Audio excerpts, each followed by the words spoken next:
दोस्तों, दृष्टिकोण के इस अंक में आप सभी का स्वागत है और वर्कर्स सोशलिस्ट टीवी के लिए मैं राजेश त्यागी आपके साथ हूं।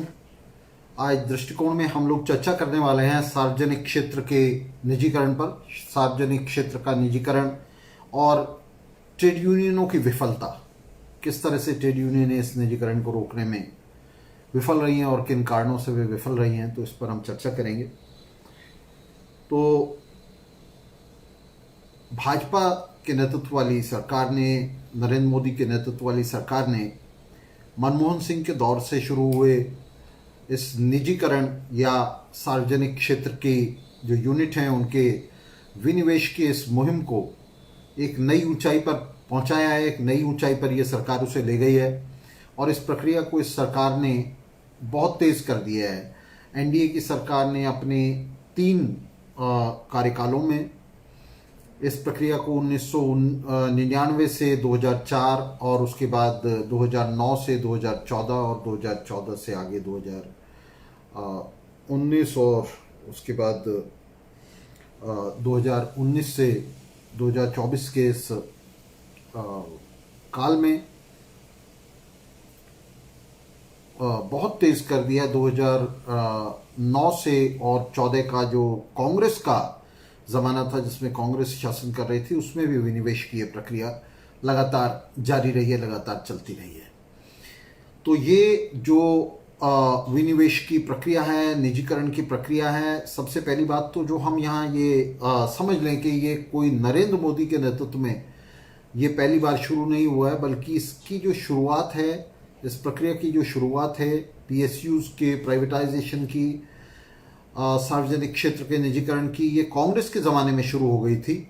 1991 में ये शुरू हुई थी विनिवेश की प्रक्रिया पूरे ज़ोर शोर से, और ये लगातार चलती जा रही है। ये बात सही है कि मोदी के नेतृत्व में, नरेंद्र मोदी के नेतृत्व वाली सरकार इसे एक नई ऊंचाई पर ले गई है। उसने इसकी गति बहुत तेज़ कर दी है।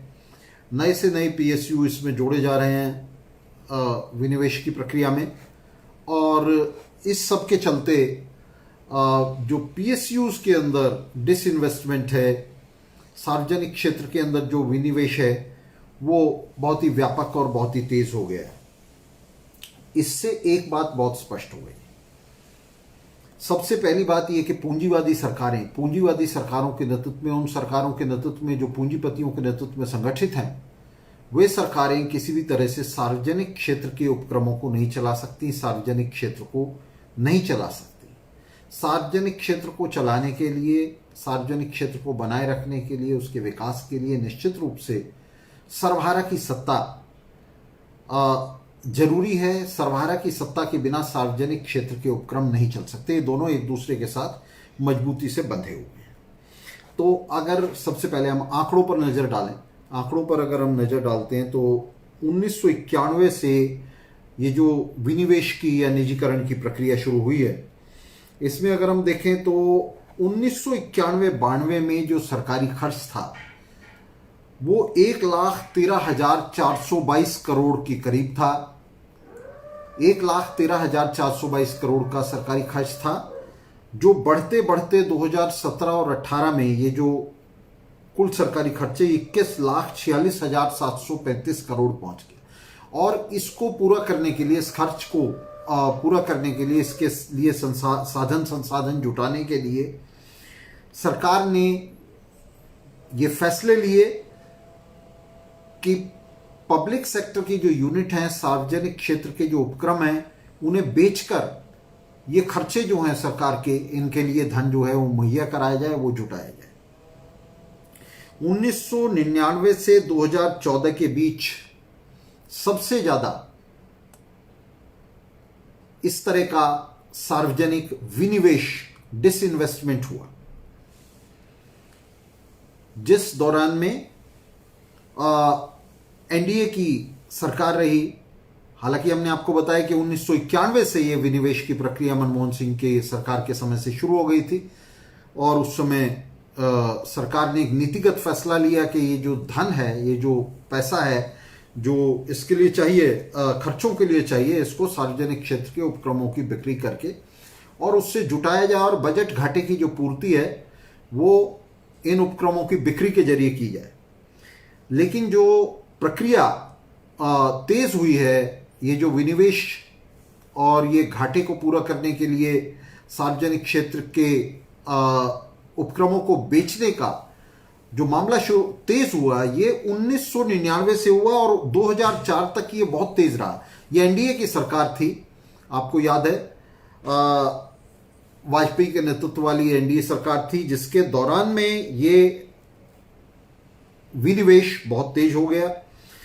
और इस दौरान में हम आपको बताएं तो सबसे बड़ी जो पब्लिक सेक्टर यूनिट्स थी, जिनमें बाल्को था, हिंदुस्तान जिंक था, जिसको आप जानते हैं स्टरलाइट कंपनी को बेच दिया गया था हिंदुस्तान जिंक को। इसी तरह से इंडियन पेट्रोकेमिकल्स था, जिसको इंडियन पेट्रोकेमिकल्स को रिलायंस को बेच दिया गया था। इसी तरह से वीएसएनएल था, जिसको टाटा को बेच दिया गया था। तो ये सारे जो यूनिट थे, सबसे बड़ी बात जो हम समझ लें, ये सब बहुत बढ़िया चले हुए यूनिट थे। ये वो कंपनियां थी जो भारी मुनाफा कमा रही थी। ऐसा नहीं था कि घाटे वाली कंपनी को बेचा गया था, जैसा सरकार एक इंप्रेशन, एक प्रभाव। पेट्रोकेमिकल्स, चारों कंपनियां बहुत बढ़िया मुनाफों में चलती हुई कंपनियां थी, कोई घाटे वाली कंपनियां नहीं थी। और इन चारों कंपनियों को प्राइवेट प्लेयर्स को बेच दिया गया, रिलायंस को, टाटा को, स्टरलाइट को, इन सबको बेच दिया गया। 2014 से 18 के बीच जब दोबारा नरेंद्र मोदी की सरकार सत्ता में आई, तो उस दौरान में लगभग 2014 से 18 के बीच में, इन 4 सालों में लगभग 1,94,646 करोड़ के, ये मेरे पास आंकड़े हैं, 1,94,646 करोड़ का कुल विनिवेश किया गया। बहुत बड़ा विनिवेश किया गया, लगभग 2 लाख करोड़ के आसपास का विनिवेश था, जिसमें फिर से ओएनजीसी और एचपीसीएल जैसी जो बड़ी कंपनियां थी, ओएनजीसी और एचपीसीएल दोनों ही भारी मुनाफे में चलती हुई कंपनियां थी। इन कंपनियों को प्राइवेट हाथों में जो है वो बेच दिया गया। इनके अंदर बड़ा विनिवेश किया गया। इनके जो शेयर्स हैं वो प्राइवेट पूंजीपतियों को, निजी पूंजीपतियों को बेच दिए गए। और अगर हम इन आंकड़ों पे नजर डालें तो 1991 से लेकर 2018 के बीच में कुल 3,47,439 करोड़ का विनिवेश किया गया, जिसका मतलब है लगभग 3.5 लाख करोड़ का विनिवेश जो है वो 1991 से लेकर 2018 तक सरकारों ने कर दिया, जिसमें कांग्रेस की सरकारें भी शामिल थी और भाजपा के नेतृत्व वाली सरकारें भी शामिल थी। यूपीए और एनडीए दोनों की सरकारें शामिल थी, उन्होंने इतना बड़ा विनिवेश किया। अब अगर हम देखें तो कुल 257 जो सार्वजनिक क्षेत्र की कंपनियां हैं, वो 2015 और 16 के बीच में 1,14,239 करोड़ का मुनाफा कमा रही थी। सरकार कहती है कि घाटे में चल रहा है, बिल्कुल झूठ बोल रही है सरकार। ये 257 जो पीएसयू हैं, सार्वजनिक क्षेत्र की कंपनियां हैं, ये 2015-16 में ही 1,14,239 करोड़ का मुनाफा इन्होंने कमाया और ये मुनाफा बढ़ता चला गया और 2016-17 तक आते ये मुनाफा 1,27,602 करोड़ का हो गया। मतलब मुनाफा तो कमा ही रही हैं कंपनियां, ये मुनाफा बढ़ता चला जा रहा है। जो लॉस में जा रही कंपनियां, जो घाटे में जा रही कंपनियां, उनमें एयर इंडिया, बीएसएनएल, एमटीएनएल जैसी कंपनियां शामिल हैं। लेकिन ये वो कंपनियां हैं, इनमें घाटे का मतलब पता है क्या है? इनमें घाटे के 2 मतलब हैं। इनमें घाटे का मतलब है, एक तरफ तो जो ब्यूरोक्रेसी जिसके हाथ में ये कंपनियां हैं, वो ब्यूरोक्रेसी इनको लूट रही है और जानबूझ करके इन कंपनियों को, एयर इंडिया, बीएसएनएल और एमटीएनएल जैसी कंपनियों को फेल किया जा रहा है, ताकि जो निजी पूंजीपति जिनकी कंपनियां इनके मुकाबले में चल रही हैं, जैसे एमटीएनएल और बीएसएनएल के मुकाबले में जियो और एयरटेल जैसी कंपनियां चल रही हैं, भारती एयरटेल की कंपनी चल रही है, तो इन कंपनियां, ताकि ये कंपनियां बेहतर चल सकें, ये मुनाफा कमा सकें, उसके लिए इन कंपनियों को जानबूझकर फेल किया जा रहा है। और इसका हम आपको प्रमाण देना चाहते हैं। ये जो कंपनियां इन्होंने बेची हैं, Balco, Hindustan zinc, Indian petrochemicals और तमाम तरह की कंपनियां, और उसके बाद फिर से विनिवेश किया ओएनजीसी और एचपीसीएल में, ये कंपनियां विनिवेश के बाद आज निजी पूंजीपतियों के हाथ में सोने की खान बन गई हैं। ये कंपनियां भारी मुनाफे दे रही हैं। ये कंपनियां आज बहुत भारी लाभ में चल रही हैं, प्रॉफिट कमा रही हैं, निजी पूंजीपतियों के हाथ में। तो ये सारी कंपनियां वो थी जो निजी, जो बड़े मुनाफे कमा सकती थी, जिनके अंदर पोटेंशियल था, जिनके अंदर ये ऊर्जा थी कि वो भारी मुनाफे कमाए। लेकिन एक तरफ तो ब्यूरोक्रेसी की लूट, जो बड़े ब्यूरोक्रेट हैं, जो मंत्री हैं और बड़े बड़े अफसर हैं, उन्होंने इन कंपनियों को लूट कर अपने घरों में भरा। ये सरकार ही तो है, सरकार और क्या है, ये जो मंत्री और अफसर हैं यही सरकार है। तो एक तरफ तो सरकार के मंत्री और अफसर इन कंपनियों को लूटकर घरों में भरते रहे, दूसरी तरफ सरकार ये शोर मचाती रही, यही मंत्री और अफसर शोर मचाते रहे कि पीएसयू घाटे में चल रहे हैं इसलिए इन्हें बेचना है। तो इनको घाटे में चलाने के लिए ये मंत्री और अफसर जिम्मेदार हैं। और दूसरी तरफ, एक तरफ तो अपना घर भरते रहे, अपनी तिजोरियां भरते रहे, और दूसरी तरफ ये हल्ला मचाते रहे कि हम कंपनियां घाटे में चल रही हैं। तो और इस सब के बावजूद वो कुछ ही कंपनियों को घाटे में ले जा सके, सब कंपनियों को, फिर भी इतना सब करने के बावजूद सब कंपनियों को घाटे में नहीं ले जा सके। जैसा मैंने बताया कि 257 कंपनियां, जो बड़ी कंपनियां हैं, पीएसयूज हैं, वो आज भी मुनाफे में चल रहे हैं, बड़े मुनाफे में चल रहे हैं। और जो कंपनियां सरकार की घाटे में चल रही हैं, बीएसएनएल और एमटीएनएल जैसी, उनके अंदर बजाय ये इंक्वायरी सेटअप करने के, बजाय जांच करने के सारे साधनों संसाधनों के बावजूद ये कंपनियां घाटे में क्यों चल रही हैं, जबकि इनके साथ जो कॉम्पीट कर रही हैं, जियो जैसी कंपनियां, एयरटेल जैसी कंपनियां हैं, एसआर जैसी कंपनियां, वो भारी मुनाफे में चल रही हैं। तो जब आपके कंपटीटर भारी मुनाफे में चल रहे हैं तो आप क्यों घाटे में चल रहे हैं? तो बजाय इसकी जांच करने के, बजाय उन लोगों के खिलाफ कार्रवाई करने के जो इसे घाटे में चला रहे हैं, जो इसे लूट कर अपना घर भर रहे हैं, जो जानबूझकर इन कंपनियों को तबाह कर रहे हैं, बजाय उसकी जांच करने के, बजाय उसको रैशनलाइज करने के, सरकार इन कंपनियों को बेचने पर लगी हुई है। और हमने आपको बताया कि ये सारी कंपनियां भारी मुनाफे में जा रही हैं। 257 जो पीएसयूज हैं उनको भी एक एक करके बेचने के पीछे लगे हुए हैं, रेलवे के निजीकरण के पीछे लगे हुए हैं। और 1 जुलाई 2020 को सरकार ने जो है घोषणा की कि 151 ट्रेनें, 109 रूट पर चलने वाली 151 ट्रेनें, उनका निजीकरण कर दिया जाएगा। और अप्रैल 2023 से ये जो निजी ट्रेनें हैं ये ट्रैक पर जो है चलने लगेंगी। इसके अलावा शिक्षा का बड़े पैमाने पर निजीकरण किया जा रहा है, फॉरेन यूनिवर्सिटी को आमंत्रित किया जा रहा है, उनके लिए दरवाजे खोले जा रहे हैं। तो देशी और विदेशी निवेश के लिए बड़े पैमाने पर ये दरवाजे खोले जा रहे हैं। और एक बड़ी भारी योजना सरकार की ये है। कोयले के अंदर, कोयले के खनन में बहुत बड़े पैमाने पर सरकार ने विनिवेश किया और उसके जो ब्लॉक्स हैं वो निजी कंपनियों को पहले से बेचे ही जा रहे हैं, स्पेक्ट्रम की नीलामी की जा रही है, और तमाम तरह की जो निजीकरण है, बॉक्साइट की खनन में, उसमें निजीकरण किया जा रहा है। तो सरकार ने बहुत बड़े पैमाने पर ये निजीकरण की और विनिवेश की योजना जो है इसको अंजाम दे दिया। ये जो योजना अंजाम दी जा रही है ये पूरी तरह से, एक तो नेहरू का जो समाजवाद था, नेहरू के ज़माने का जो समाजवाद था, यानी समाजवाद के नाम पर जो नेहरूवादी फर्जीवाड़ा था, पूंजीवादी फर्जीवाड़ा था, तो उस फर्जीवाड़े को उठाकर सरकार अब एक तरफ फेंक रही है।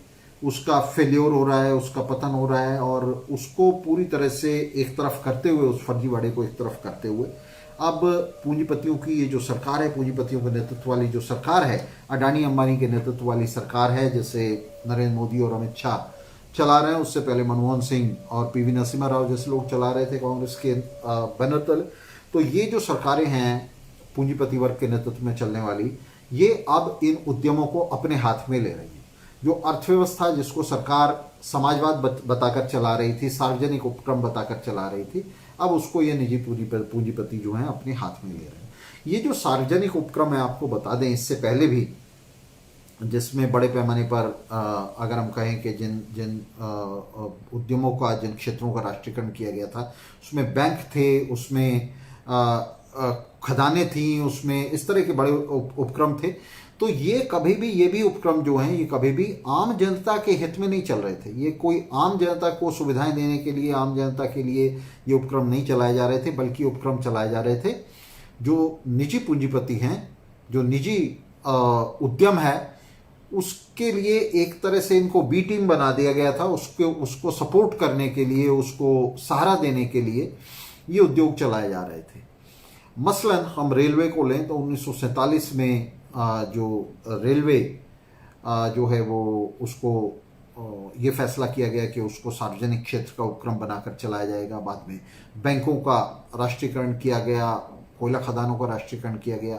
तो ये ऐसे क्षेत्र थे जिनके अंदर बहुत बड़ा पूंजी निवेश चाहिए था, और कोयला खदान जैसे क्षेत्र थे जिनके अंदर जिनकी कमाई से जिनके जो फ्रूट जो फल उसके आ रहे थे, उनको पूरे के पूरे पूंजीवाद को सपोर्ट करने के लिए, बजाय इसके कि उनको निजी पूंजीपतियों के हाथ में दिया जाए, पूरे पूंजीवादी उपक्रम को सपोर्ट करने के, पूंजीवाद की पूरी अर्थव्यवस्था को सपोर्ट करने के लिए इन उपक्रमों का, इन सार्वजनिक उपक्रमों का इस्तेमाल किया जा रहा था। मसलन रेलवे को लीजिए, तो रेलवे का अगर हम उदाहरण लेते हैं, बैंकों का उदाहरण लेते हैं जिनका बाद में राष्ट्रीयकरण किया गया, तो उनका उपयोग किस चीज़ के लिए किया जाता था। मसलन रेलवे किस काम आ रही थी? रेलवे तमाम तरह का जो पूंजीपतियों का सामान है, इधर से उधर मंडियों को जोड़ने ढोने के लिए और मंडियों के विस्तार के लिए, मंडियों के साथ दूर दूर के इलाकों को जोड़ने के लिए, तो रेलवे के ऊपर ये सार्वजनिक धन को खर्च किया जा रहा था।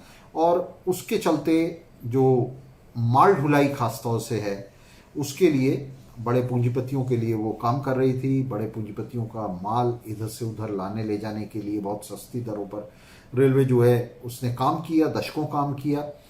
और इसी तरह से बैंकों ने आपने देखा कि किस तरह से कानूनी और गैरकानूनी तौर से जो सार्वजनिक धन था उसको जमा करके और जो बड़े पूंजीपति हैं उनके ऊपर लुटाया।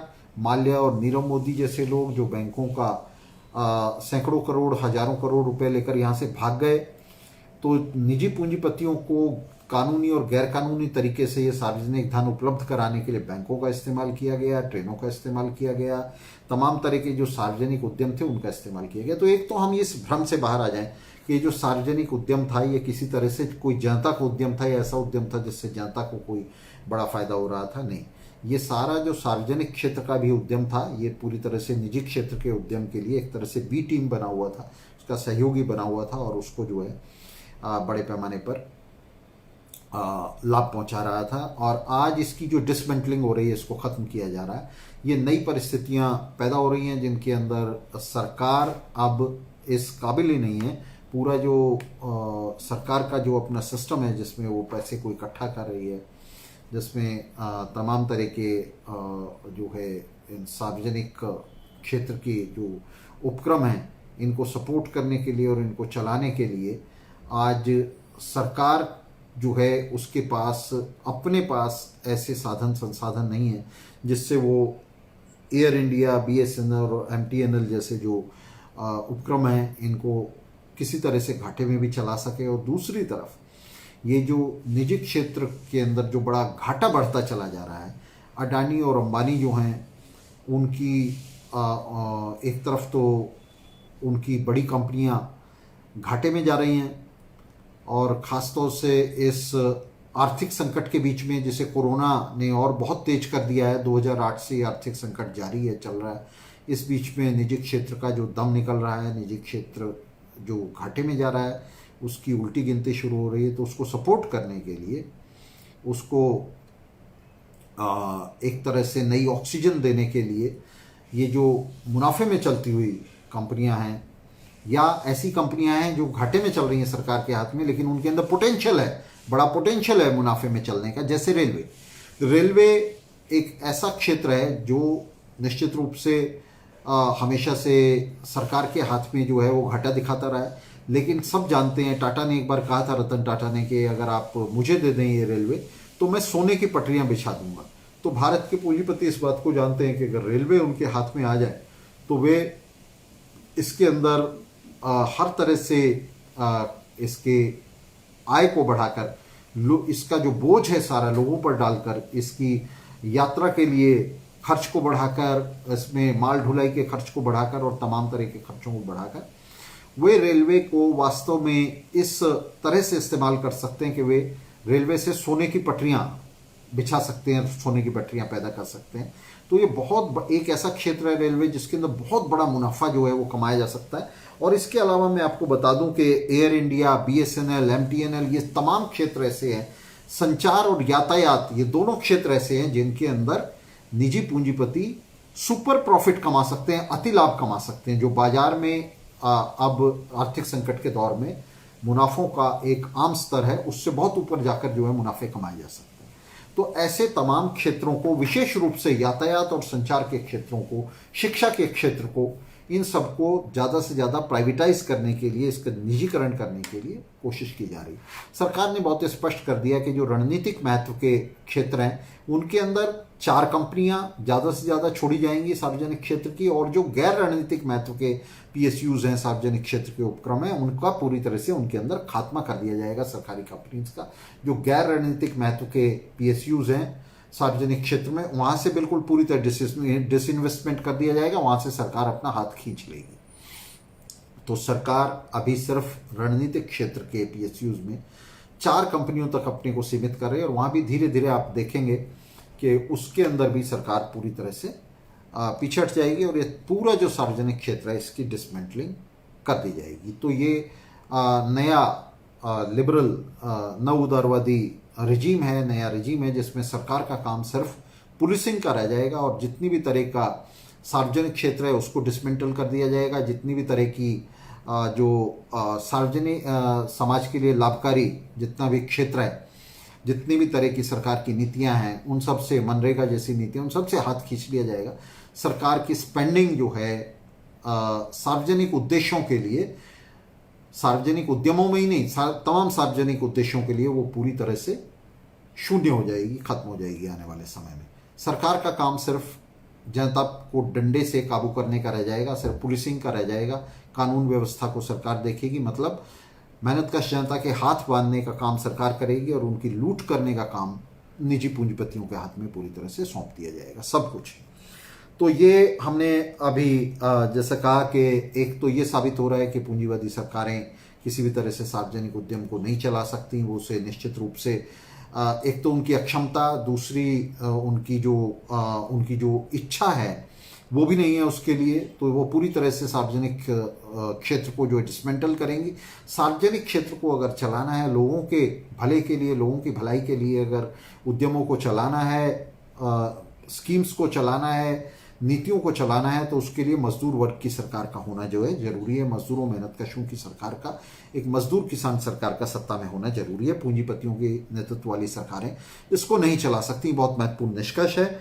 दूसरा ये बहुत महत्वपूर्ण निष्कर्ष है कि जो सार्वजनिक क्षेत्र है, जैसा हमने देखा पिछले दशकों का हमारा अनुभव है, वो निजी मुनाफाखोरी का साधन बना रहा है।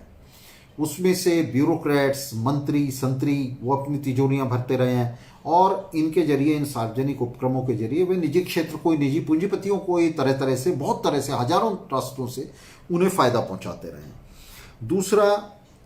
तीसरा जो निष्कर्ष है वो यह है कि यातायात और संचार क्षेत्रों में, जैसा मैंने अभी कहा कि सुपर प्रॉफिट के लिए जो है, सुपर प्रॉफिट, अति लाभ कमाने के लिए जो है निजी पूंजीपतियों के बीच में एक दौड़ लगी हुई है। दोनों क्षेत्रों में ये महत्वपूर्ण क्षेत्र हैं, संचार और यातायात के, और शिक्षा को भी हम इसमें जोड़ सकते हैं। तो इनके बीच में एक दौड़ है अति लाभ कमाने के लिए, सुपर प्रॉफिट कमाने के लिए, और उसके चलते सरकार इसका पूरी तरह से विनिवेश कर रही है। और ये जो सार्वजनिक क्षेत्र जो सरकार ने बनाया था, ये भारत में ही नहीं बनाया था, हम आपको बता दें, इंडोनेशिया में और भी बड़ा सार्वजनिक क्षेत्र बना था, और बहुत सारे पूंजीवादी देश हैं जिनमें इस तरह के सार्वजनिक क्षेत्र बने थे। और ये तमाम सार्वजनिक क्षेत्र द्वितीय विश्व युद्ध के खत्म होने के साथ बने थे। द्वितीय विश्व युद्ध के खत्म होने के साथ आप जानते हैं कि पूरी दो मुख्य परिस्थितियां उसमें बन रही थी। एक तो पूरी दुनिया के अंदर जो पूंजीवाद है वो पूरी तरह से असंतुलित हो गया था। इसमें इतनी तबाही हुई थी दूसरे विश्व युद्ध में कि पूंजीवाद के लिए अपने संतुलन को वापस हासिल करना, विश्व पूंजीवाद के लिए वो असंभव सा दिख रहा था। और उसके चलते, इस असंतुलन के चलते, जो पूंजीवादी सरकारें हैं, खासतौर से जो नवोदित पूंजीवादी राष्ट्र थे, भारत और इंडोनेशिया जैसे, उनके अंदर जो सरकारें कायम हो रही थी, उनके लिए जरूरी था कि वो जो बड़े क्षेत्र हैं, रेलवे जैसे क्षेत्र हैं और तमाम तरह के दूसरे जो बड़े महत्वपूर्ण क्षेत्र हैं जिनमें बड़े मात्रा में निवेश चाहिए था, उनको सार्वजनिक क्षेत्र में रखें और जनता की जेब से उसमें निवेश कराएं, जनता के पैसे का निवेश कराएं। तो उस समय ये सार्वजनिक क्षेत्र जो है पैदा हुआ था। ये सार्वजनिक क्षेत्र जनता के लिए नहीं, निजी पूंजीपतियों के लिए जो है पैदा किया गया था, बनाया गया था। और हम ये कहना चाहते हैं कि उस समय ये जो औपनिवेशिक पूर्व औपनिवेशिक देश थे, जो कॉलोनीज थी, जो उपनिवेश थे, जो अब साम्राज्यवादी देशों के हाथ से, औपनिवेशिक देशों के हाथ से बाहर आ रहे थे अभी, तो इन देशों के अंदर ये इस तरह का जो सार्वजनिक क्षेत्र था उसकी स्थापना ही पूंजीपतियों के सामने, पूंजीवादी सरकारों के सामने एकमात्र राह थी, एकमात्र रास्ता थी, दूसरा कोई रास्ता नहीं था। 1947 में अगर हम देखें तो रेलवे को भारत के सारे पूंजीपति मिलकर, जो बड़े पूंजीपति थे, टाटा और बिरला जैसे पूंजीपति, वो मिलकर भी नहीं संभाल सकते थे। इतना निवेश उसके अंदर वो नहीं कर सकते थे रेलवे के अंदर, जितना निवेश रेलवे को फैलाने के लिए चाहिए था। और अब जब सारा रेलवे पूरा प्रसारित हो गया, पूरा वो फैल गया, रेलवे पूरा विकसित हो गया ढांचा उसका, अब सरकार उसको सरलता से निजी पूंजीपतियों के हाथ में दे सकती है, जहां से निजी पूंजीपति उसके लिए मुनाफे कमा सकें। तो अब उसके अंदर जब एक पोटेंशियल बन गया है प्रॉफिट कमाने का, मुनाफे कमाने, तो सरकार जो है इसको निजी पूंजीपतियों के हाथ में जो है आसानी से दे रही है। इसमें बहुत बड़ा सवाल आता है कि ये जो ट्रेड यूनियनें हैं, ट्रेड यूनियनें जिनका काम था कि वो इन तमाम क्षेत्रों के अंदर मेहनतकश जनता के हितों की रखवाली करती, उनका बचाव करती, मजदूरों के हितों का बचाव करती, अपने सदस्यों के हितों का बचाव करती, आम मेहनतकश जनता के हितों का बचाव करती, और सार्वजनिक क्षेत्र को फैलाने के लिए काम करती, उस सार्वजनिक क्षेत्र को जनता की भलाई में लगाने के लिए काम करती, उस सरकार पर दबाव डालती, सरकार के खिलाफ संघर्ष करती, पूंजीवादी सरकारों के खिलाफ। और अब ये जो डिसमेंटलिंग का दौर चल रहा था 1991 से, इसका विरोध करती ट्रेड यूनियनें। तो सबसे पहली बात यह है कि इस पूरे मिशन में, अपने इस काम में, जो ट्रेड यूनियनों का मुख्य काम था अपने सदस्यों की हितों की रक्षा करना, उसमें ट्रेड यूनियनें पूरी तरह से असफल हो गई हैं। और ये कोई एक या दो ट्रेड यूनियन असफल नहीं हुई है, तमाम ट्रेड यूनियनें इसके अंदर पूरी तरह से असफल हो गई हैं। और हम एक विचित्र बात देख रहे हैं, जो ऊपरी तौर पर विचित्र लगेगी उन लोगों को जो राजनीति को गहराई से नहीं समझते, क्रांतिकारी राजनीति को गहराई से नहीं समझते। उन्हें लगेगा कि ये हुआ क्या पिछले इतने दशकों में, कि ट्रेड यूनियनें पूरी तरह से ब्यूरोक्रेसी के घोड़े बनकर रह गई। ट्रेड यूनियनों के ऊपर एक ब्यूरोक्रेसी बैठ गई, ब्यूरोक्रेट बैठ गए, ट्रेड यूनियन बॉसेस बैठ गए, और ये जो बॉस हैं इन्होंने ट्रेड यूनियनों को अपने घोड़े बना लिया। और इन ट्रेड यूनियन बॉस जो हैं, इनके सरकार के साथ पूरी तरह से मिलीभगत हो गई। और ये जो मिलीभगत है सरकारों के साथ, ये सार्वजनिक क्षेत्र के अंदर, सार्वजनिक क्षेत्र की जो यूनियनें हैं, जिनमें मैं विशेष रूप से कहना चाहूंगा LIC, बैंक, बीमा क्षेत्र की यूनियनें, बैंक की यूनियनें, रेलवे की भी यूनियनें, और इस तरह की जो बड़े कोर क्षेत्र हैं, सार्वजनिक क्षेत्र हैं, उनकी जो यूनियनें हैं, वो सरकारों के साथ और पूंजीपतियों के साथ, पूंजीवादी नीतियों के साथ इस मिलीभगत में सबसे आगे हैं। सबसे आगे इनके जो नेता हैं, इन यूनियनों के जो नेता हैं, वो पूरी तरह से सरकार के पिट्ठू बन गए, सरकार की गोद में जा बैठे हैं, सरकार की जेब में जा बैठे हैं। और ये कोई एक आध यूनियन की बात नहीं है, तमाम union, AITUC, CITU, HMS, BMS और इंटक और BMS जैसी यूनियन तो सीधे सीधे पूंजीवादी पार्टियों के साथ जुड़ी हुई हैं ही। इंटक जो है कांग्रेस के साथ जुड़ी हुई है, BMS भारतीय जनता पार्टी की साथ जुड़ी हुई जो है ट्रेड यूनियन संघ है। ये यूनियनें तो हैं ही, लेकिन जो यूनियनें अपने आप को वाम यूनियनें कहती हैं, और वाम में भी जो अति वाम यूनियनें हैं, एक्टू जैसी भी यूनियनें हैं, जो अपने आप को ML की मार्क्सवादी लेनिनवादी यूनियनें कहती हैं, और स्टालिनवादियों के साथ, स्टालिनवादियों की बाकी पार्टियों के साथ जुड़ी हुई यूनियनें हैं, जिसमें एटक और सीटू जैसी यूनियनें हैं, अपने आप को समाजवादी कहने वाली HMS की यूनियन है। तो ये तमाम तरह की यूनियनें बिना पार्टी के और बिना अपनी राजनीतिक अवस्थिति के भेदभाव के, ये सारी यूनियनें भी उसी तरह से सरकारों के साथ उनकी गोद में बैठ गई हैं, या पूरी तरह से अक्षम हो गई हैं किसी भी तरह की लड़ाई लड़ने में, अपने सदस्यों के हितों की रक्षा करने में भी, मामूली हितों की रक्षा करने में भी ये यूनियन पूरी तरह से अक्षम हो गई। आप देख रहे हैं किस तरह से जो रेलवे का किस तरह से निजीकरण किया जा रहा है, लेकिन यूनियनें खामोश हैं। शिक्षा के क्षेत्र का निजीकरण किया जा रहा है, यूनियनें खामोश हैं। तमाम जो सार्वजनिक क्षेत्र की कंपनियां हैं उन्हें एक एक करके बेच दिया गया है, बेचा जा रहा है, यूनियनें खामोश हैं। मिलकर कोई भी बड़ा प्रतिरोध सरकार के खिलाफ, सरकार को हटाने के लिए, बदलने के लिए, जिसमें यूनियनें सक्षम थी, इनकी जो मेंबरशिप है वो इतनी ज़्यादा है, करोड़ों में इनकी मेंबरशिप्स हैं। ये यूनियनें अगर चाहें तो सरकारों के लिए बड़ी मुसीबतें पैदा कर सकते हैं। ये यूनियन जो है ये किसी भी तरह की भूमिका अदा करने में पूरी तरह से नाकाम साबित हो गए। अभी हम चर्चा करेंगे इस पर 10 मिनट के लिए कि ये यूनियनें क्यों नाकाम साबित हो रही हैं, क्यों तमाम यूनियन नाकाम साबित हो रही हैं। एक भी यूनियन जो है, कोई एक भी ट्रेड यूनियन इसमें जो है सफल नहीं हो रही है। किसी तरह का संघर्ष हम पिछले अगर कई दशकों का इतिहास देखें, और ये भारत में ही नहीं है, पूरी दुनिया के अंदर ट्रेड यूनियनों की ये विफलता जो है सामने आ रही है। तो एक तो हम बात करना चाहेंगे कि जहां तक सार्वजनिक क्षेत्र की यूनियनों की बात है, उन्हें विशेषाधिकार मिले, और वो विशेषाधिकार उनकी एक विशेष अवस्थिति है जिसमें उनकी नौकरियां जो हैं उनकी सुरक्षा निजी क्षेत्र से कहीं ज़्यादा है। तो ये जो सुरक्षा है ये उन्हें, उनकी यूनियनों को, उनके नेतृत्व को पूरी तरह से निकम्मा बनाती है। दूसरी, ये उनका बड़ा संपन्न जीवन है, नेताओं का खास तौर से, और जो उनमें काम करने वाले लोग हैं उनका भी अपेक्षाकृत निजी कंपनियों की बनस्पत जो है जीवन सुरक्षित और संपन्न है। दूसरी तरफ वो सीधे सीधे उनका जो नेतृत्व है, उनकी जो यूनियन है उनका नेतृत्व है, वो सरकार के सीधे सीधे दबाव में रहता है, और सरकार से निकटता बनाने के, मंत्रियों और अफसरों से निकटता बनाने के सबसे ज़्यादा जो अवसर हैं वो इन सार्वजनिक क्षेत्र की यूनियनों के पास रहते हैं। तो इस सब के चलते जो सार्वजनिक क्षेत्र की यूनियन है, खासतौर से उनके अंदर निकम्मापन और उनका पतन सबसे ज़्यादा हुआ है, और इस पतन में वो अगुवाई कर रही हैं। लेकिन ऐसा नहीं है कि निजी क्षेत्र की यूनियनों का पतन नहीं हुआ, उनका भी पतन हुआ है, लेकिन इस पतन में सार्वजनिक क्षेत्र की यूनियनें सबसे आगे हैं। LIC और बैंक जैसी यूनियनें जो हैं वो सबसे आगे। ये फर्क है सार्वजनिक क्षेत्र की और निजी क्षेत्र की यूनियनों में। लेकिन ये तमाम यूनियनें, मैं फिर दोहराना चाहूँगा, इन तमाम यूनियनों का पतन हो रहा है। और ये पतन क्यों हो रहा है?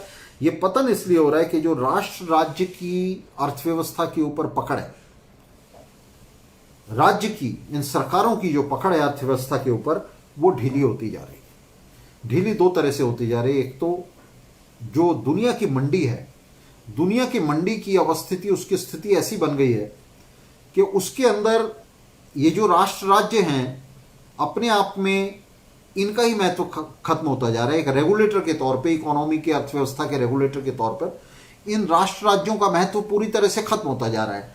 अब ये अर्थव्यवस्था को रेगुलेट नहीं कर सकती। दुनिया की अर्थव्यवस्था पर अगर हम देखें तो अब इन राष्ट्र राज्यों की कोई पकड़ नहीं है। अब दुनिया के अंदर एक मंडी पैदा हो गई है, एक इंटीग्रेटेड, एकजुट मंडी पैदा हो गई है, और ये मंडी वास्तव में दुनिया की सरकारों को डिक्टेशन देती है। दुनिया की सरकारों को जो है उनके ऊपर जो है उनके मानक तय करती है, उनके लिए रास्ता तय करती है, उनकी नीतियां तय करती है।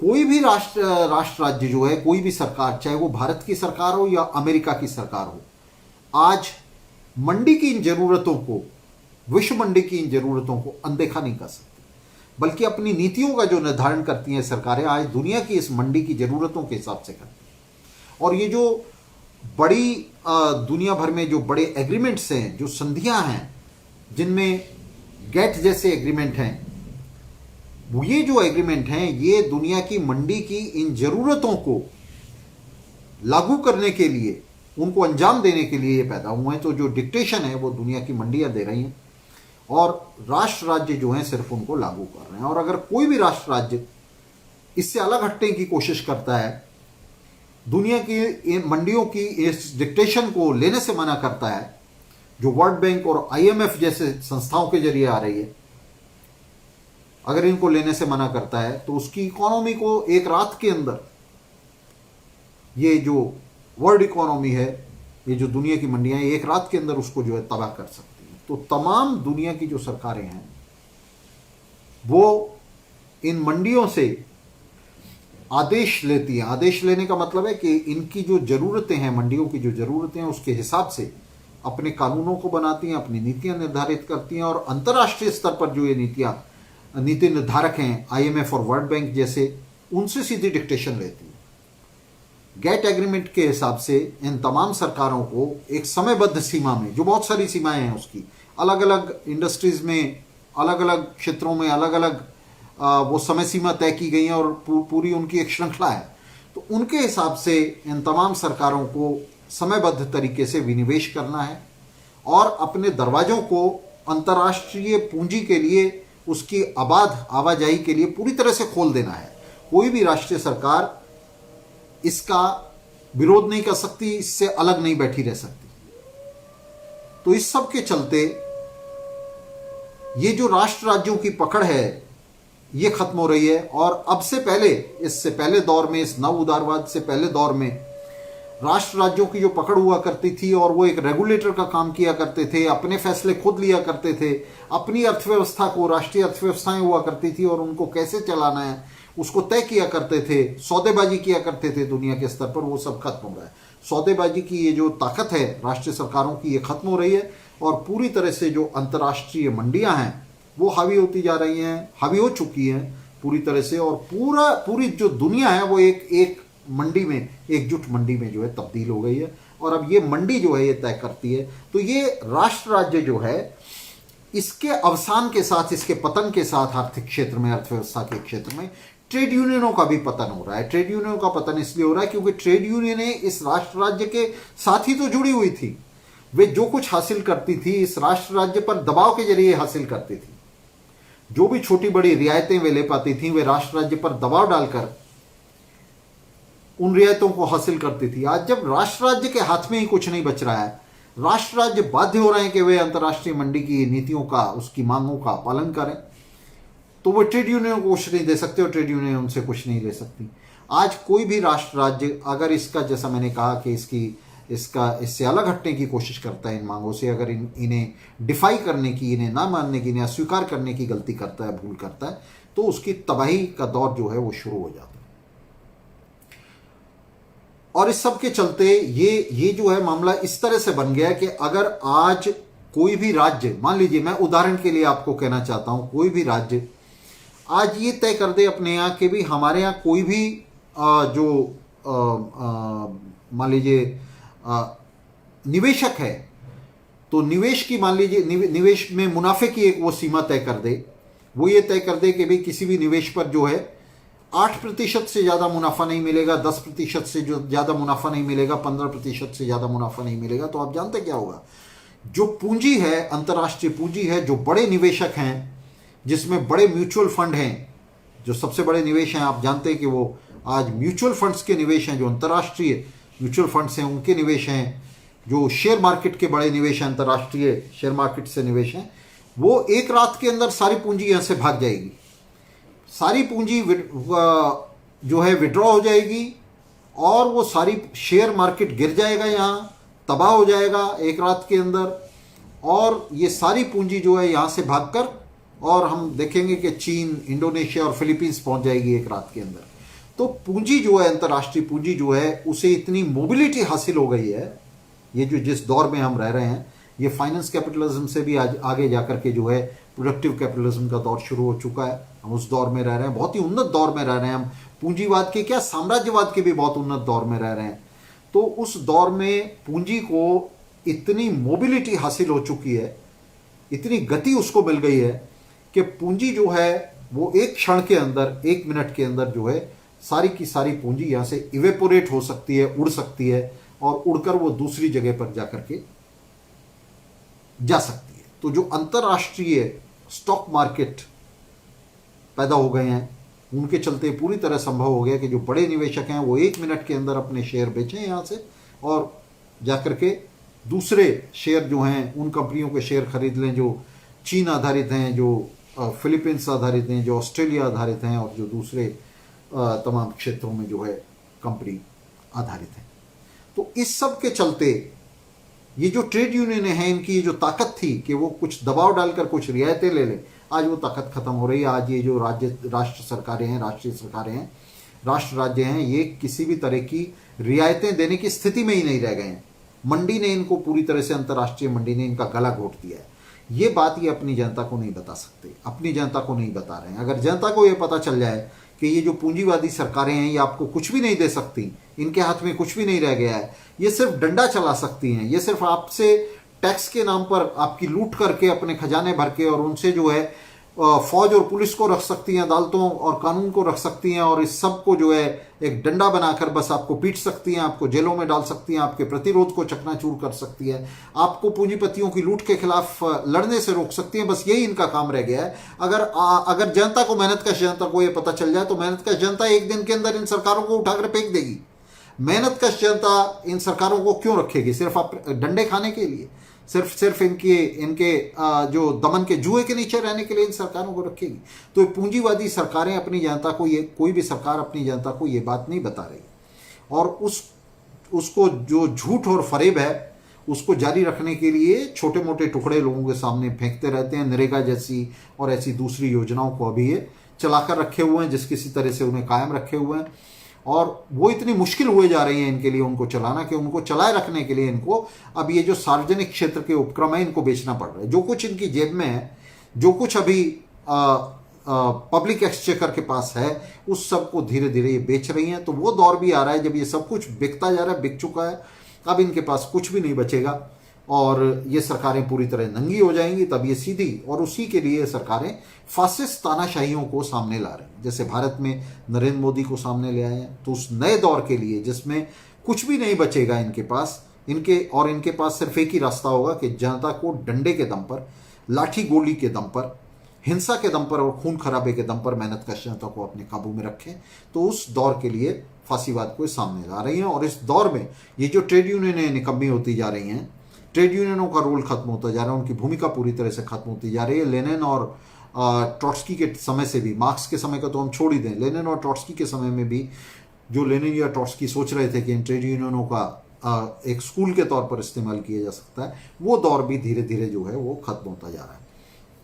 ट्रेड यूनियनें किसी काम की नहीं रह गई हैं। आम जो मजदूर है, जो मेहनतकश है, वो ये देख रहा है, वो ये जान रहा है कि ये ट्रेड यूनियनें और इनके नेता पूरी तरह से निकम्मे और दलाल हो गए हैं पूंजीवाद के, और इनकी कोई भूमिका ट्रेड यूनियनों की आज के दौर में नहीं रह गई है। और इसीलिए इन ट्रेड यूनियनों की कॉल पर भी वर्किंग क्लास अब मोबिलाइज नहीं होता। मजदूर वर्ग अब इन ट्रेड यूनियनों को किसी अपील पर ध्यान नहीं देता है, उस पर मोबिलाइज नहीं होता। उसे पता लग गया है कि ये पूरी तरह से अशक्त हो गई हैं, निकम्मी हो गई हैं, और ये मजदूर वर्ग को कुछ नहीं दे सकती। तो अब इस दौर में निजीकरण के, पूरी तरह से निजीकरण के इस दौर में, जिसमें सब कुछ धरती का जो तिनका तिनका है वो निजी पूंजीपतियों के हाथ बेच दिया जाएगा, तो इस दौर में इन ट्रेड यूनियनों की जो भूमिका है वो पूरी तरह से शून्य हो गई है। और वो सिर्फ इसलिए शून्य नहीं हो गई है कि इनके नेता बेईमान हैं या इनका नेतृत्व जो है वो निकम्मा है। वो तो बेईमान और निकम्मे तो वो दशकों से थे ही, बेईमान और निकम्मे तो थे इन यूनियनों के नेता शुरू से। लेकिन आज का जो दौर है उसमें सिर्फ कोई मिलिटेंट ट्रेड यूनियन भी नहीं हो सकती। मिलिटेंट ट्रेड यूनियनिज्म का भी दौर जो है बीत चुका है। कोई जुझारू ट्रेड यूनियन आज नहीं हो सकती। कोई भी यूनियन ये दावा नहीं कर सकती कि वो जुझारू तरीके से लड़कर अपने सदस्यों को कुछ दिलवा देगी, क्योंकि वो देने की जो कैपेसिटी है वो सरकारों के हाथ से, राष्ट्र राज्यों के हाथ से खत्म हो गई है। तो इसीलिए आज ईमानदार और बेईमान, जुझारू और निकम्मी, यूनियन और यूनियन नेताओं के बीच का जो फर्क है वो भी पूरी तरह से खत्म हो गया है। तमाम ट्रेड यूनियनें निकम्मी हो गई हैं, उनका नेतृत्व निकम्मा हो गया है। पूरे जो ट्रेड यूनियन बॉस हैं वो पूरी तरह से बेईमान हो गए हैं। अभी आपने देखा अमेरिका में कितना बड़ा खुलासा हुआ, वहाँ की जो सबसे बड़ी ट्रेड यूनियनें हैं, ट्रेड यूनियन संगठन है एफएल और सीआईओ, उनके नेता पकड़े गए हैं, उन पर मुकदमे बने हैं। उन्होंने अरबों खरबों रुपए का जो है गबन कर लिया है ट्रेड यूनियंस का। तो इसी तरह से भारत में हो रहा है। भारत में मजदूरों से, इन ट्रेड यूनियनों का काम जो है सिर्फ एक ही रह गया कि मजदूरों से चंदे वसूलो और अपने जो है जो इनके नेता हैं वो मौज मस्ती करें 5 स्टार होटलों में, मीटिंगों के नाम पर, इसके नाम पर, उसके नाम पर। तो सिर्फ ये काम रह गया इन ट्रेड यूनियन को। और आप किसी भी ट्रेड यूनियन पर नजर मार लीजिए, तमाम ट्रेड यूनियनें अब यही कर रही हैं। उनका काम सिर्फ अपने सदस्यों से चंदे वसूलना और उन चंदों से जो है अपनी शान शौकत की ज़िंदगी को चलाना रह गया। इन ट्रेड यूनियन के नेताओं को आप देखें, एटक और सीटू के बड़े नेताओं को, जो संसद में एमपीज़ हैं, साथ में सांसद हैं, उनको बड़ी बड़ी कोठियाँ अलॉट हो गई हैं। इन ट्रेड यूनियनों को बड़े बड़े दफ्तर जो हैं आप देखिए ताल कटोरा रोड पर मिले हुए हैं। सीटू और एटक को बड़े दफ्तर हैं जिनकी ज़मीन जो है दिल्ली के हार्टलैंड में, सेंटर में बिल्कुल कई एकड़ की ज़मीन इनको जो है अलॉट हो रखी है वहाँ। तो इनके नेता जो हैं वो सब मौज मस्ती कर रहे हैं ट्रेड यूनियन को, और ऐसे दौर में मौज मस्ती कर रहे हैं। आपने देखा कोरोना के दौर में जिस समय मजदूरों की, मेहनतकश जनता की जो है वो उसकी कमर तोड़ दी है कोरोना ने पूरी तरह से, उसके लिए इतना बड़ा संकट पैदा कर दिया है। तो ये ट्रेड यूनियन आपने देखा कोरोना के दौर में भी मजदूरों के लिए कुछ नहीं कर सकी, कोई राहत नहीं उसको दिला सकी। और कोरोना के इस दौर में, इस संकट के दौर में आपने देखा कि शिक्षा और रेलवे जैसे क्षेत्रों का सरकार ने निजीकरण किया, और ये ट्रेड यूनियन ने लड़ना तो क्या, संघर्ष तो क्या करना इस निजीकरण के खिलाफ, इस हमले के खिलाफ। पूंजीपतियों के अपना हाथ तक नहीं उठा सकी, उसके खिलाफ कोई भी कार्रवाई जो है निजीकरण के खिलाफ ये नहीं कर सकी। तो ये किसी तरह से मेहनतकश जनता के लिए आम संघर्ष तो क्या, अपने सदस्यों के जो न्यूनतम हित हैं उनके बचाव में भी ये ट्रेड यूनियन खड़ी नहीं हो सकी, अपना बैनर नहीं ऊंचा कर सकी। तो इसका हमने बताया कि इन ट्रेड यूनियनों की ये जो अक्षमता है ये सिर्फ इनके नेताओं की बेईमानी से पैदा नहीं होती, बल्कि इनकी उस स्थिति से, अवस्थिति से पैदा होती है जो जिस राष्ट्र राज्य के साथ ये बंधी हुई थी, जिस पर दबाव डालकर ये कुछ रियायतें ले लिया करते थे, मजदूरों को बेवकूफ़ बना दिया करती थी। तो अब वो रियायतें भी ये नहीं ले सकती, क्योंकि राष्ट्र राज्य की अपनी पूरी तरह से जो पकड़ है आर्थिक जीवन पर पूरी तरह से वो खत्म हो गई है, वो छूट गई है।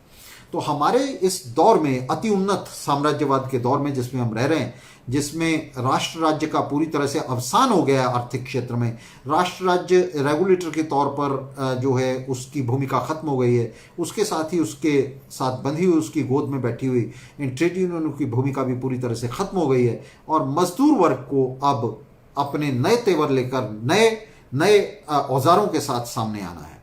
वो औजार कौन से हैं? तो वो औजार हैं कि मजदूरों को हम ये अपील कर रहे हैं, और ये हम सीधी अपील कर रहे हैं मजदूर वर्ग से, मजदूरों के जो सबसे सचेत तत्व हैं, युवाओं के सबसे सचेत तत्व हैं, उनसे हम अपील कर रहे हैं कि इस निजीकरण के खिलाफ तमाम क्षेत्रों में संघर्ष समितियां बनाई जाएं। जो सबसे जुझारू मजदूर हैं वे सामने आए, ट्रेड यूनियनों की तरफ पीठ फेर लें, इनको उठाकर कबाड़ खाने में डाल दें, इस नेतृत्व को जो है कबाड़ खाने में डालें, ट्रेड यूनियन नेतृत्व को। ये दलाल लोग हैं जो सरकार के साथ और पूंजीपतियों के साथ पूरी तरह से इनकी लंबी समय से मिली भगत है, उनके साथ ये पूरी तरह से गुथे हुए हैं, और इनकी तरफ पीठ फेरते हुए मजदूर जो हैं तमाम जगह पर, रेलवे का मामला हो, शिक्षा का मामला हो, तमाम सार्वजनिक क्षेत्र की कंपनियों का मामला हो, निजी क्षेत्र की कंपनियों का मामला हो, तो इन ट्रेड यूनियनों को दरकिनार करते हुए, इनके नेतृत्व को दरकिनार करते हुए मजदूरों को चाहिए कि वे अपनी संघर्ष समितियां बनाएं।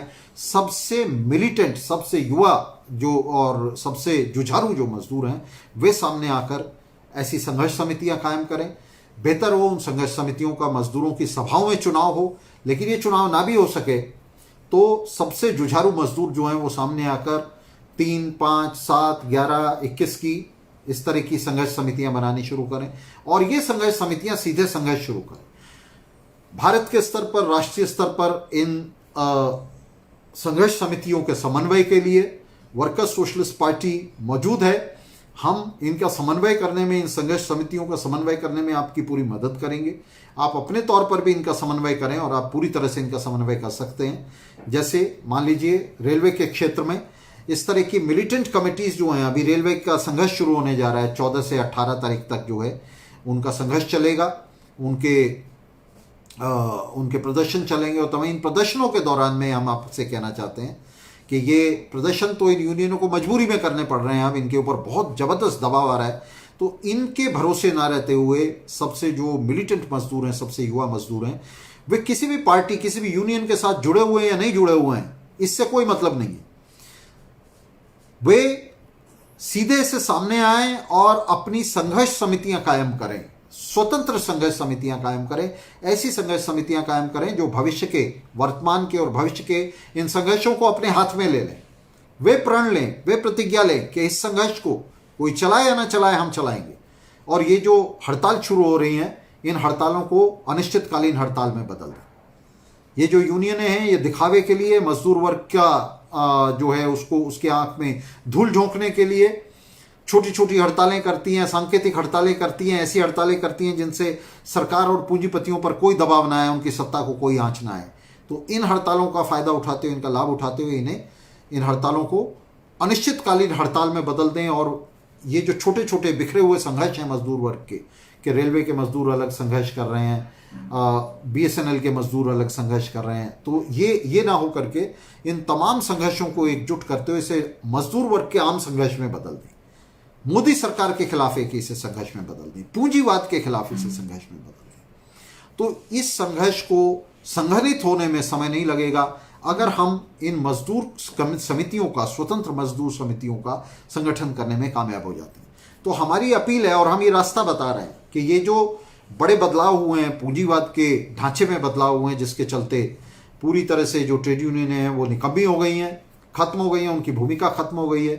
तो उसे दरकिनार करते हुए ये जो संघर्ष समितियां हैं ये अपने हाथ में ले लें इसको, और इनका जो उद्देश्य है संघर्ष को हाथ में लेने का उद्देश्य, वो सिर्फ निजीकरण को रोकना नहीं है। निजीकरण को नहीं रोका जा सकता। अगर सत्ता जो है वो निजी पूंजीपतियों के हाथ में रहेगी, अगर अडानी अंबानी के हाथ में, टाटा बिरला के हाथ में सत्ता रहेगी, तो इसका निजीकरण होना जो है वो अवश्यंभावी, सार्वजनिक क्षेत्र और नहीं चल सकता। उनका उद्देश्य भारत के अंदर मजदूर किसान सरकार की स्थापना होना चाहिए, जिस उद्देश्य के लिए इन संघर्ष समितियों को लड़ना चाहिए। वो संघर्ष समितियां निश्चित रूप से मजदूरों के बीच में निजीकरण के खिलाफ लड़ाई से शुरू करेंगी, लेकिन निजीकरण के खिलाफ लड़ाई पर रुकेंगी नहीं। उस लड़ाई को आगे बढ़ाते हुए, एकजुट करते हुए मजदूर वर्ग को, जो संघर्ष का उद्देश्य है वो मजदूर किसान सरकार की स्थापना है। तो इन दोनों के बीच में ये जो उद्देश्य है मजदूर किसान सरकार की स्थापना का, मजदूर मेहनतकश सरकार की स्थापना का, इसके और हमारी आज की जो मांग है निजीकरण के खिलाफ, निजीकरण को का विरोध करने के लिए, उसका प्रतिरोध करने के लिए, सार्वजनिक क्षेत्र को बचाकर मजदूर किसानों की सरकार के हाथ में देने के लिए, उस पर मजदूर किसान सरकार का नियंत्रण कायम करने के लिए, तो ये जो लड़ाई इन दोनों के बीच में हमें एक पुल बनाना है। तो हम निजीकरण के विरोध से शुरू करके और मजदूर किसान सरकार की स्थापना के नारे तक इस संघर्ष को लेकर चलेंगे। इसके लिए यह जरूरी है कि इन ट्रेड यूनियनों को जो है, इनके नेतृत्व को स्मैश किया जाए, इसको खत्म किया जाए। इन ट्रेड यूनियनों पर, इनके निकम्मेपन पर हमला किया जाए, सिर्फ पूंजीपतियों और पूंजीवाद पर नहीं, बल्कि इन ट्रेड यूनियन बॉसेस के खिलाफ जो है, जो सिर्फ चंदे जमा करते हैं, लड़ते वड़ते कुछ नहीं। आप देख रहे हैं कि मारुति में क्या हो रहा है। मारुति का उदाहरण लीजिए, ग्रेज़ाइनो का उदाहरण लीजिए। वर्कर्स को अंदर डाला हुआ है, जो लड़ने वाले मजदूर हैं उनको जेलों में डाला हुआ है, और यूनियनें जो हैं वो कारखाने चलवा रही हैं। यूनियनें कारखाने चलवा रही हैं, और जो पूंजीपति हैं, जो कारखानों के मालिक हैं, वो यूनियनें चला रहे हैं। तो यूनियनें दलाल बन गई हैं पूरी तरह से। तो इन ट्रेड यूनियनों को एक तरफ करते हुए पूरी तरह से संघर्ष समितियां जो हैं बनाई जाएं, और ये संघर्ष समितियां पूरी तरह से इन यूनियनों का, इन यूनियन बॉसेस का विरोध करते हुए उनके विरोध के ऊपर जो है बिल्टअप करें, और ये संघर्ष समितियां संघर्ष की लगाम को अपने हाथ में लें। देश के स्तर पर, भारत के स्तर पर इनका समन्वय हो, और ये जो संघर्ष समितियां हैं ये ट्रेड यूनियनों की तरह से संघर्ष को अर्थवाद की पूंछ से ना बांध कर रखें, इकोनॉमिज्म की पूंछ से, ट्रेड यूनियनवाद की पूंछ से ना बांध कर रखें। सिर्फ 2-4 पैसे की लड़ाई के लिए, छोटे छोटे उद्देश्यों के लिए ना मजदूरों को फंसाए रखें, बल्कि निजीकरण के खिलाफ इस लड़ाई से शुरू होकर के, और इस लड़ाई को मजदूरों, मेहनतकशों की सरकार की स्थापना तक लेकर के जाया जाए, और इस एकजुट उद्देश्य के लिए, इस बड़े उद्देश्य के लिए लड़ा जाए। मोदी सरकार के खिलाफ लड़ा जाए, और लड़ाई को मोदी सरकार तक भी नहीं रोकना है। ये नहीं कि मोदी सरकार को हटाकर हमें वापस कोई मनमोहन सिंह की सरकार कायम कर देनी है, उसके लिए रास्ता साफ करना है। नहीं, मोदी सरकार को हटाकर मनमोहन सिंह की सरकार नहीं कायम करनी है। हमारी लड़ाई सिर्फ मोदी से नहीं है, हमारी लड़ाई पूंजीवाद से है। तो मोदी सरकार को हटाकर उसे खदेड़ बाहर करके मजदूर वर्ग को, मजदूरों, मेहनतकशों की सरकार की स्थापना करनी है। और इस स्थापना के लिए, इस सरकार को बनाने के लिए, मजदूरों, मेहनतकशों की सरकार को बनाने के लिए इनकलाब के जरिए ये जरूरी है कि मजदूरों के बीच में तुरंत ही संघर्ष समितियों की स्थापना की जाए, संघर्ष समितियां बनाई जाए, ऐसी कमेटियां बनाई जाएं जो संघर्षों को अपने हाथ में ले लें, जो ट्रेड यूनियनों के निकम्मेपन को एक तरफ कर दें, ट्रेड यूनियनों को इस नष्ट होती हुई भूमिका को एक तरफ कर दें, और इस संघर्ष को क्रांतिकारी संघर्ष के साथ जोड़ें। क्रांतिकारी संघर्ष का मतलब है मजदूरों, मेहनतकशों की सरकार बनाने के लिए संघर्ष, उसके साथ जोड़ें। और इस संघर्ष का समन्वय सिर्फ भारत के स्तर पर नहीं, बल्कि दक्षिण एशिया के स्तर पर, दुनिया के स्तर पर होना चाहिए। ये जो राजनीतिक संघर्ष है, ये जो पूंजीवादी सरकारों का तख्ता उलटने का संघर्ष है, ये जो पूंजीवादी सरकारों को खदेड़ बाहर करने का संघर्ष है, ये जो मजदूरों मेहनत कशों की सरकारों की स्थापना का संघर्ष है, ये किसी एक देश में नहीं लड़ा जाता। ये लड़ाई जो है एक ही साथ भारत में, पाकिस्तान में, नेपाल में, भूटान में, इंडोनेशिया में, चीन में, तमाम देशों में, अफगानिस्तान में, तमाम देशों में एक साथ, और इससे बाहर भी, दक्षिण एशिया से बाहर भी, एशिया से बाहर भी, ये तमाम देशों में ये लड़ाई जो है ये एक साथ चलाई जानी है।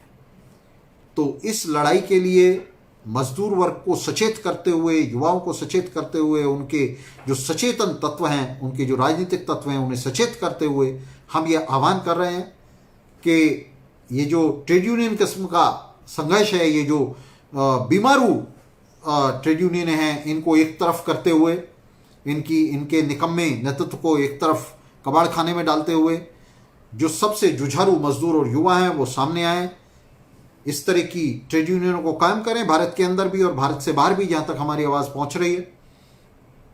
इस तरह की संघर्ष समितियों को कायम करें और उन संघर्ष समितियों का समन्वय बनाते हुए उन्हें उसी तरह से सोवियतों में संगठित करें जिस तरह से हमने अक्टूबर क्रांति के अंदर मजदूर वर्ग को संगठित किया था और अक्टूबर क्रांति की विजय हासिल की थी। उसके अंदर हमने तख्ता उलट दिया था केरेंस्की की पूंजीवादी सरकार का। उसी तरह से पूंजीवादी सरकारों को उलटते हुए हमें मजदूरों और मेहनतकशों की सरकारें जो हैं वो कायम करनी है। तो इसके लिए जरूरी है, इस संघर्ष को शुरू करने के लिए जरूरी है कि ये जो हमला हो रहा है मजदूर वर्ग के खिलाफ सरकार का, अभी सरकार जो है, आप जानते हैं कि सारे श्रम कानूनों को सरकार जो है साफ कर रही है, 4 लेबर कोड ला रही है, और इस सत्र में, ये जो सत्र आ रहा है मानसून सत्र, इसमें ये भी बड़ा काम जो है सरकार करने जा रही है। तो इस पूरे हमले के खिलाफ, जो चौतरफा हमला मजदूर वर्ग के खिलाफ सरकार ये सोचकर कर रही है कि मजदूर वर्ग पूरी तरह से बिखरा हुआ है, पूरी तरह से विसंगठित है और ये दलाल यूनियनें जो है हमारा कुछ नहीं बिगाड़ पाएंगी, तो सरकार की इस चुनौती का मुकाबला करने के लिए, पूंजीपति वर्ग की इस चुनौती का मुकाबला करने के लिए मजदूर वर्ग को एक वर्ग के तौर पर उठ खड़ा होना चाहिए। उसे उसके सबसे मिलिटेंट, सबसे जुझारू और युवा तत्वों को अपनी संघर्ष समितियां कायम करनी चाहिए, उन संघर्ष समितियों को आगे आना चाहिए, और ये जो क्रांतिकारी संघर्ष है इसको हमें आगे ले जाना चाहिए। तो आज हमने साथियों इस पर चर्चा की कि किस तरह से सार्वजनिक क्षेत्र का निजीकरण हो रहा है और उसमें ट्रेड यूनियनों की जो विफलता है, उसके क्या कारण है, क्यों ट्रेड यूनियनें उसमें विफल हो रही हैं इस हमले को रोकने में। तो इस पर चर्चा के साथ ही हम आज का कार्यक्रम खत्म कर रहे हैं, आपसे विदा ले रहे हैं, और इसके साथ हम इस तरह के विषयों पर लगातार हम चर्चा कर रहे हैं और ये चर्चा हमारी जारी रहेगी। आप लोगों के साथ हम लोग एकजुट होकर इस संघर्ष में, सिर्फ चर्चा नहीं है बल्कि एक संघर्ष है जिसमें हम सब लोग जो है एकजुट होकर आगे बढ़ते रहेंगे। तो धन्यवाद साथियों, आज आप सभी का इस कार्यक्रम में साथ रहने के लिए और इस समझदारी को विकसित करने के लिए, इस संघर्ष को आगे बढ़ाने के लिए। तो धन्यवाद साथियों।